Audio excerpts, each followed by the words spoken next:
রক্তদান এখন কেবল একটি মানবিক উদ্যোগ নয়, ত্রিপুরা রাজ্যে এটি এক উৎসবের রূপ নিয়েছে।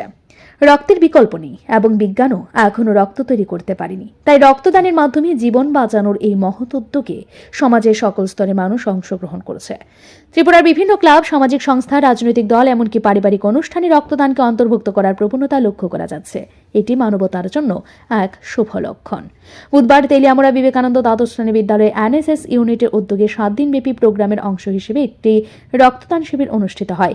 এই মহৎ আয়োজনটি রক্ত স্বল্পতা মোকাবিলার পাশাপাশি মানুষের মধ্যে রক্তদানের গুরুত্ব সম্পর্কে সচেতনতা বৃদ্ধির জন্য বিশেষ ভূমিকা পালন করে। রক্তদান শিবিরে উপস্থিত ছিলেন তেলিয়ামুড়া পুর পরিষদের চেয়ারম্যান রূপক সরকার, তেলিয়ামুড়া পঞ্চায়েত সমিতির ভাইস চেয়ারম্যান নির্মল সূত্রধর, রাজ্যের সুনাগরিক পুরস্কার প্রাপ্ত বিশিষ্ট সমাজসেবী ও তেলিয়ামুড়া পুর পরিষদের কাউন্সিলর অচিন্ত ভট্টাচার্য, বিদ্যালয়ের প্রধান শিক্ষক সঞ্জিত কুমার দাস সহ আরও অনেকে।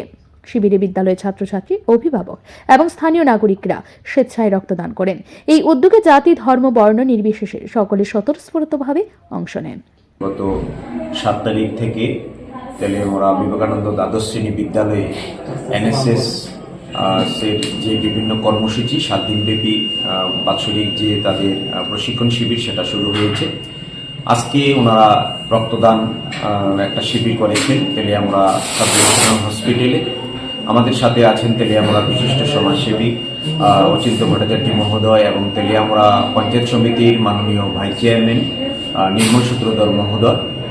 আমরা এখানে এই অনুষ্ঠানে যোগদান করতে পেরে আমরা সত্যি আনন্দিত এবং গর্বিত যে আমাদের যে বাচ্চারা যারা আছে তারা এইরকম কর্মসূচিও হাতে নেয়। কারণ রক্তদানের মতো কর্মসূচি বা এরকম দান আর কিছু আছে বলে আমার জানা নেই। কারণ একমাত্র আমরা জানি যে রক্তের চাহিদা বা যোগান দেওয়ার জন্য অনেক বা চাহিদা রক্তের জন্য অনেক রুগী, মুমূর্ষু রুগী সঠিক মতো সময় রক্ত না পেয়ে মারা যায়।